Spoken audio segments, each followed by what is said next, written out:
Hey guys, Joe here, filming my fourth video of the night. I don't batch film that many normally. I typically only do one or two a week, and then I try to get one or two ahead.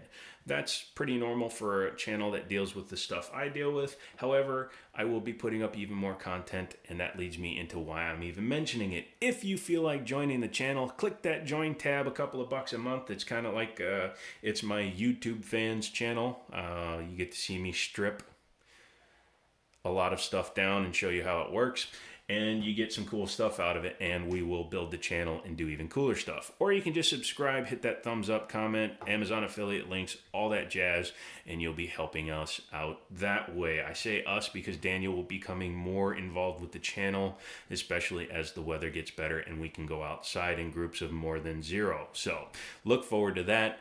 Use Liberty Arms. They're the guys that let me borrow all this stuff or sell me all this stuff because they're frickin' enablers. Just saying. Yeah. Check them out. Harrisonburg, Virginia. Google them. All that good stuff. And they'll take care of you. Tell them the Jiminy Show sent you or Joe sent you. And they'll hook you up. Today I want to talk about something that's going to blow your mind. And no, it's not my CMMG Banshee. The reason why this is in frame, or mostly in... There we go. Now we can get it in frame. Is because this is... currently my most expensive purchase. I've owned more expensive firearms. I've paid more for stuff. But in terms of buying what I consider a high-end product, the MSRP on this gun is $15.99. It's because it has the SB Tactical brace. It's developed with SB Tactical. However, it's got CMMG's logos on it. It's got Magpul furniture. It's got a nice coating. It's a bronze coloring. If you saw the last video, you would have seen the Canic I purchased that matches this. It's got everything you'd want. It's got an ambi charging handle, all that good stuff. So it's a very expensive pistol. Yep, pistol. It's not a rifle. Brace, not a buttstock. That's the only difference, but it's still not a rifle. I thought this would be one of the most expensive things I'd want to own.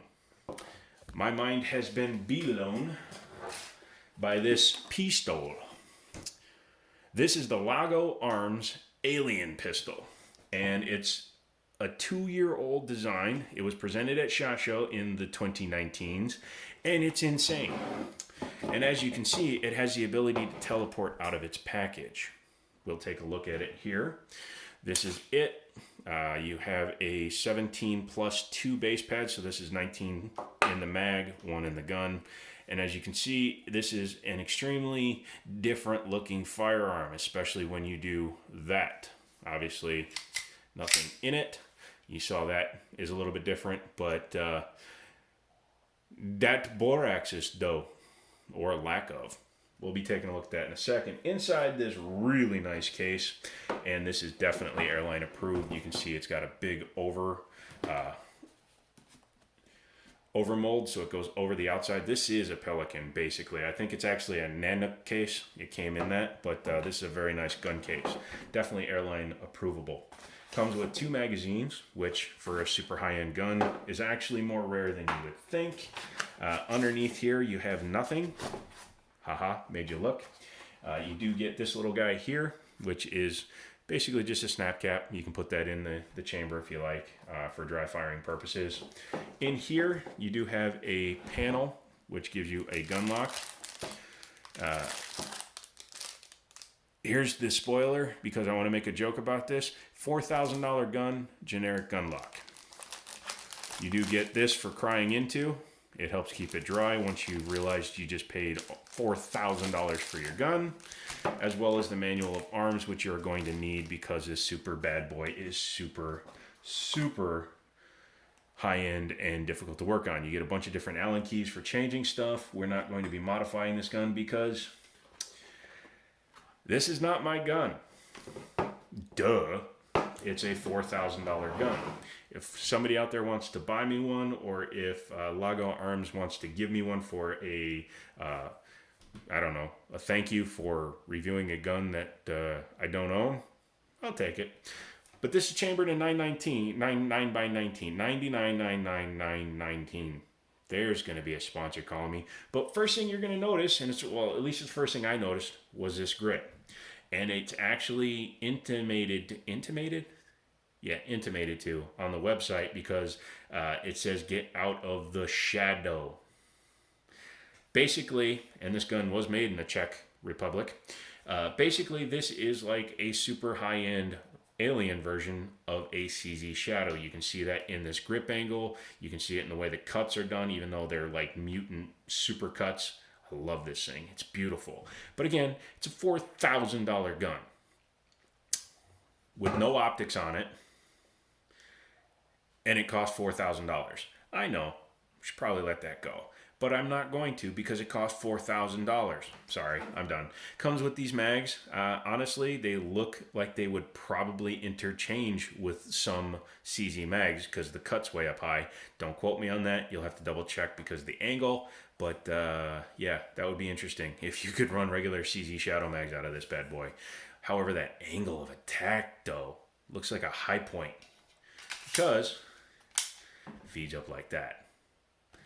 Definitely race style. Has a nice raised or nice large mag release and drop free mags. These are marked with the Lago arms marking. However, these could be Metgar or subbed out to them. It says patent pending. Obviously, this is a new enough firearm to where they need to protect their IP. However, they still need to finish doing it. It is a striker fired gun. Does have a blade trigger since it has no external safeties. That is your slide lock slide release. 1913 style pick rail. However, it's a little bit more compact. Those are words. More compact, and it's been lightning cutted. You can see it's not flat. It's actually inverted there, unlike the SIG ones, which are actually rounded and proprietary. You can see underneath here you have a screw here because this gun is very disassemblable. Again, not mine, we're not taking it off, but all this bronze can actually come off of here, so I'm assuming you can do stippling or change this out. Super aggressive checkering. That's like 35 lines per inch. Goes all the way up here, all the way down there. Nice grip panel on the front with a nice checkering, and then just a horizontal little bit of cut there for if you go fast, and you're going to want to, especially in a gun that has a bore axis below your damn hand.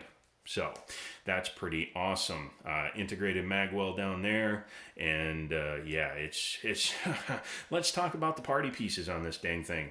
As you saw when I was manipulating it earlier, this gun kind of does what 22s do, because the barrel slides open, no barrel down here, Chiappa Rhino style, and that's the only time I will ever compare a $4,000 pistol to a Chiappa. So, nah. But this works kind of like some 22s do, and that's for a couple of reasons which we'll talk about. But yeah, the recoil system is built into the top of the gun, not underneath the barrel. It's really aggressive checkering or slide cuts here, really aggressive. So very easy to grab. This gun is not light. This is, like I believe it said on the website, 43 ounces dry. Or no, excuse me, it's an actual kilo dry. It's a little bit heavier than that when it's loaded. It's like 2.7 pounds when it's fully loaded. Super easy to grab and rack because you don't have all that undue weight.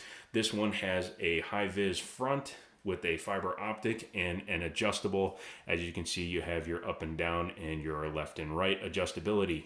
This thing is an amazing sight picture. Wide and flat, so it's nice and serrated up there for anti-glare, as well as the finish is a matte finish on it. Not sure what this coating is. Awesome is what I'm going to go with. They're brought in through Quakertown, Pennsylvania. Lancer Systems, Lago Arms is who makes it in the Czech Republic. That's why you're going to see that the barrel is serialized, the slide is serialized. That's what happens to a firearm that is sold somewhere else and brought in.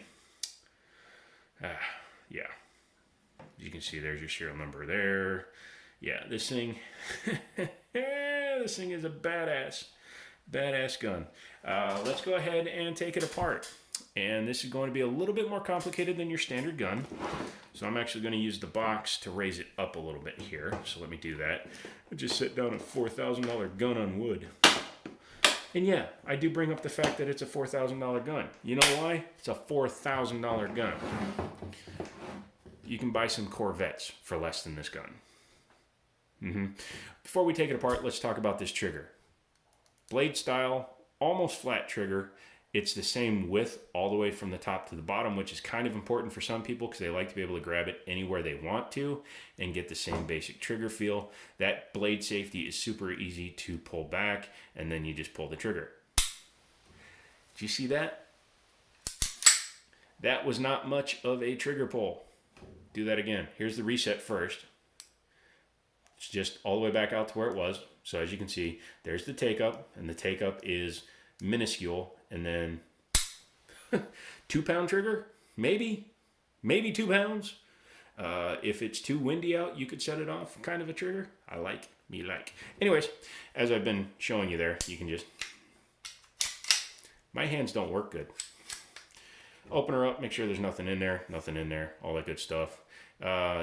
Yeah, pinch your finger in that slide. That might hurt a little bit. Sharp edges. Anyways, what you need to do is after you clear it, go ahead and drop that back down. Up here at the front, that is a takedown pin. Looks kind of like an AR-15 pin, doesn't it? It's because it works exactly the same way. Isn't that cool? What you do is you take out that pin, come back here to the rear sight. Yes, that's how it says in the book, and push forward with a bit of viv, shush. Anyways, and then the entire top rail comes off. That's cool because I saw in the manual you can get a plate that's designed for optics. You can change that out. You can do things to it. You can lighten these up. You can do whatever the hell you want with them, basically. And there you go. And as you can see, it does have a recoil spring in there, which will help. It's actually part of the, I believe, the shell ejection, because the other thing, actually not the shell ejection, but the shell feeding from there into there, because as you can see, we're still not to the barrel yet. You have this up there. That is the guide rods. So what we got to do is we actually now have to bring the slide back while lifting up. You got to be careful because you don't want to lose your springs. And then pull back while lifting up the front now. Again, it's a little bit awkward, but you have to do this to get the gun apart. Sorry, I did it off camera. I don't want to damage it because it's a $4,000 gun. The slide, as you can see, has a bit of bulk underneath it to integrate it down into where the barrel goes. It's kind of like a support system for the guide rods. So we'll set that down. And you can take a look at that. It's a double recoil system. There's a buffer inside up here. As you can see, has like a slot in there for it to go into. And then as the pressure goes in, you can see these little rings on this. It actually uses pressure and air, because this is the main recoil spring, goes into the top of the barrel here. And when it's installed, that's what's absorbing the impact of the slide, because as you can also see, the barrel is fixed in place. And that's also why this is separatable from this, so that you can take it all apart. But it has a fixed barrel, which is super good at aiding in accuracy. And as you can see, when I said there is no bore axis, I mean that. When your hand is all the way up back here, you are literally in line with the barrel. It's amazing. It's kind of like the Aston Martin Lagonda sedan from back in the day. If you're looking down at it, you're looking down at it. If you're on your knees looking down at it, you're still looking down at it. Highly polished chamber and feed ramp in there, so that's really nice. And as I was saying, I believe that this helps with lining up the bullet as it comes out of the magazine. So as you can see, the bullet would come up, hit that, and then feed into the barrel. So everything they've done on this gun is designed for reliability, accuracy, and functionality. How well it lasts, no clue. If somebody wants to give me their $4,000 pistol for some shooting time, I will definitely take it. Reassembly, since the barrel's already in there, you can just take your guide rods and line them up. Like I said, you need to start this one in the tube there. The spring portion will capture on there. You need to take this and line it up over the top there. Set it in there, pull back a little bit, doesn't have to come back much, and you can set it down in there. Now your springs are captured in there. They can't just go flying out. Next thing you do is take the top rail here. And as you can see, that's where it actually locks up at the top. So all that stays in place while the slide cycles. And opposite to taking apart, push on the sight while pushing back till you hear it click. Put your pin back in, and you're good to go.